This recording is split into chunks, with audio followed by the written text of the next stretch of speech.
영국 서남부 도세주의 평화로운 시골 마을 베티스컴. 매년 10월의 마지막 날이 되면 이 마을에서는 기묘한 일이 벌어진다. 길 한가운데에 서 있는 한 노인. 그 노인이 마을 사람들에게 불빛으로 신호를 보내자 신호를 받은 마을 사람들은 집안의 불을 모두 끄고 문을 걸어 잠갔다. 그런데 잠시 후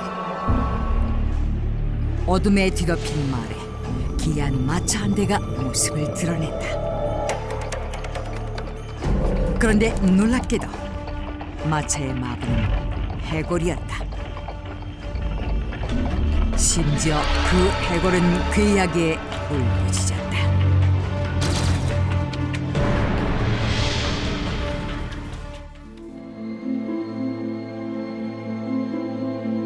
새로운 작품을 쓰기 위해 조용한 시골 마을 베티스컴을 찾은 작가 에릭 머플.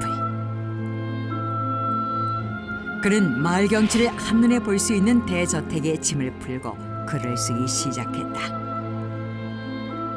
밤늦도록 글쓰기에 매진했던 에릭 머플은 잠시 휴식을 취했다. 그런데 바로 그때 괴이한 소리가 들려왔다. 소스라치게 놀란 에릭 머플은 정신을 가다듬고 소리가 나는 창가로 천천히 향했다. 그런데 창밖의 광경은 가히 충격적이었다. 마차를 탄 해골이 기괴하게 울부짖고 있었던 것이다. 어둠 속에서 충격과 공포에 휩싸인 에릭 머플은 그 자리에서 옴짝달싹도 못하게 되었다.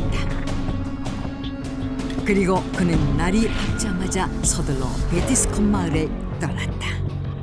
에릭 머플이 본 마차는 귀신 마차라고 불린다. 매년 10월 마지막 날 밤 베티스컴 마을에 나타나는 귀신 마차는 마을에서 1km 정도 떨어진 교회의 공동묘지로 통하는 길에서만 목격된다고 한다. 그런데 1년 후 한 남자가 이 마을을 찾아왔다. 남자는 에릭 머플이 겪었던 일을 확인하기 위해 온 고고학자 마이클 핀이었다. 그날 밤 마이클 핀이는 귀신 마차를 보기 위해 귀신 마차가 출몰하는 길 옆에 숨어 있었다. 그런데 얼마 후 밤이 깊어지자 어디선가 끔찍한 비명소리가 들리기 시작했다. 그리고 뒤이어 어둠 속에서 마차 한 대가 모습을 드러냈다. 놀랍게도 마차를 타고 있는 건 사람이 아닌 해골이었다.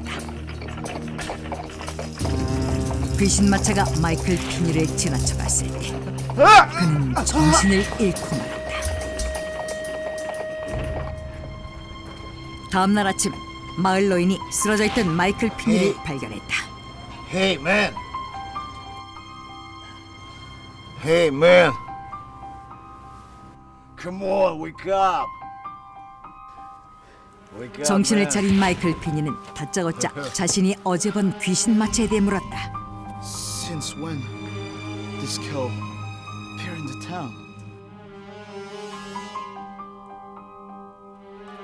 마을 노인에 따르면 이 마을에 귀신 마차가 나타나기 시작한 건 1685년 아자리아 영주가 이 마을을 다스리면서부터라고 한다. 그리고 기이한 현상은 아자리아 영주가 살았던 대저택과 깊이 연관돼 있다고 한다. 이러한 사실을 안 마이클 피니는 서둘러 사람이 살지 않는 그 저택을 찾아가 곳곳을 살펴보기 시작했다. 그런데 마이클 피니가 저택의 다락방을 살펴볼 때였다. 갑자기 벽장문이 한 뼘 정도 열리는 게 아닌가. 하지만 이상하게도 저절로 열린 벽장문은 그대로 아무리 열어보려 해도 더 이상은 열리지 않았다. 그런데 열린 문틈으로 벽장 안에 놓여있는 무엇인가를 보게 된 마이클 피니. 그것은 해골이었다. 조심스럽게 벽장 안으로 손을 뻗은 마이클 피니. 마이클 피니의 손이 해골에 닿은 그 순간 비명 소리가 들렸다. 그 소리는 벽장에 놓인 해골이 내는 소리였다. 그렇다면 울부짖는 해골엔 어떤 사연이 숨어 있는 걸까? 지금으로부터 325년 전 아자리아 영주는 대저택에서 흑인 노예를 혹사시키며 살았다. 그러던 어느 날 노예는 병을 앓게 되는데 I really wanna feel my hometown earth again, even after my death.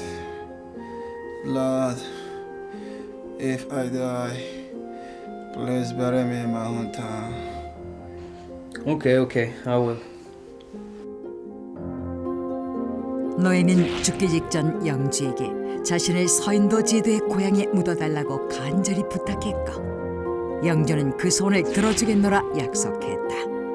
하지만 노예가 죽자 영주는 노예와의 약속을 어기고 노예의 시신을 집 근처 교회 공동묘지에 내다버렸다. 그런데 시신이 버려진 자리에서 절규하며 우는 소리가 나기 시작했다. 놀란 영주는 허겁지겁 노예 시신을 다시 저택의 다락방으로 옮겼고 그 후 울부짖는 소리는 멈추었다. 그런데 놀라운 일이 벌어졌다. 영주가 노예 시신을 고향이 아닌 다락방에 숨겨놓은 뒤부터 1년에 한 번씩 베티스콘 마을에 귀신 마차가 와서 울부짖었던 것이다.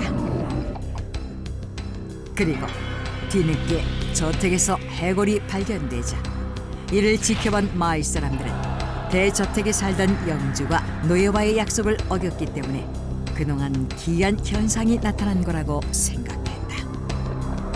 다시 말해 끝내 고향으로 돌아가지 못한 노예의 영혼이 해골에 깃들어 울부짖었다는 것이다.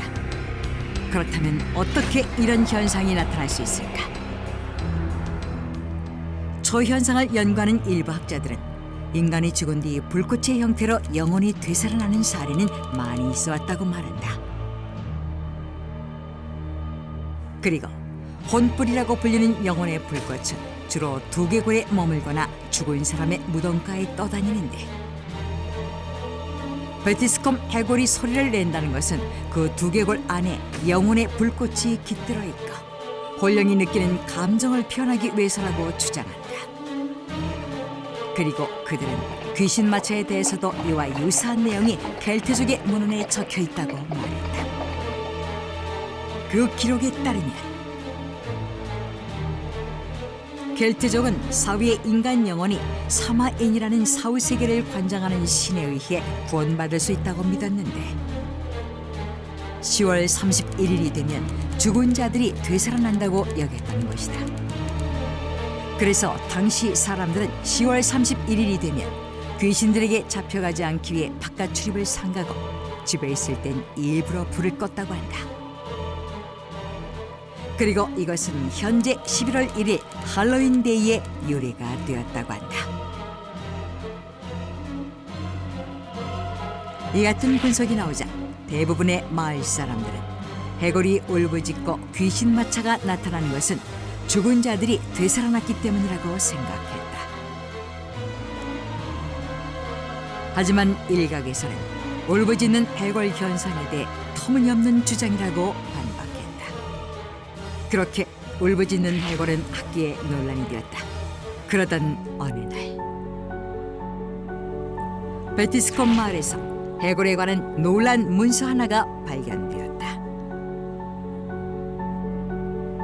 그것은 바로 1874년 존 사이먼드 우달 판사가 내린 법정 판결문이었다. 발견된 판결문의 내용은 다음과 같다. 베티스콘 마을의 대저택에 있는 해골을 함부로 만지거나 억지로 해골을 집 밖으로 가져나오면 그 사람은 1년 안에 모두 죽었다. 해골이 집 밖으로 나가면 집 전체가 흔들리고 기괴한 소리공포에 떨게 되니 해골을 영구히 그곳에 보관하라. 판결문이 발견되자 전 세계적으로 울부짖는 해골에 대한 관심이 증폭되었다. 그렇다면 과연 울부짖는 해골의 정체는 무엇이고 초현상이 발생하는 이유는 무엇일까? 한 마을에서 일어난 기이한 현상을 풀기 위해 지금 학계의 연구는 계속되고 있다.